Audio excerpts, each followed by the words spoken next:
വാടാനപ്പള്ളി അമ്പലത്തില് ആന അടഞ്ഞു എന്ന് പറഞ്ഞു ഞാൻ ലൈവ് ഇട്ടുകൊണ്ടിരിക്കുന്ന നേരത്തെ. അപ്പോൾ അത് എൻ്റെ റീച്ച് കൂടാനാണ് അങ്ങനെ ഞാൻ എഴുതിണ്ടാക്കിയത്, തമ്മിൽ പോസ്റ്റ് ചെയ്തൊക്കെ പറഞ്ഞിട്ട് കുറേ ആൾക്കാർ പറഞ്ഞിട്ടുണ്ടായിരുന്നു.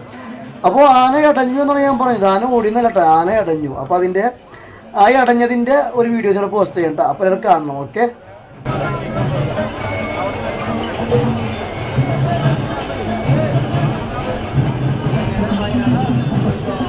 അടിക്കണം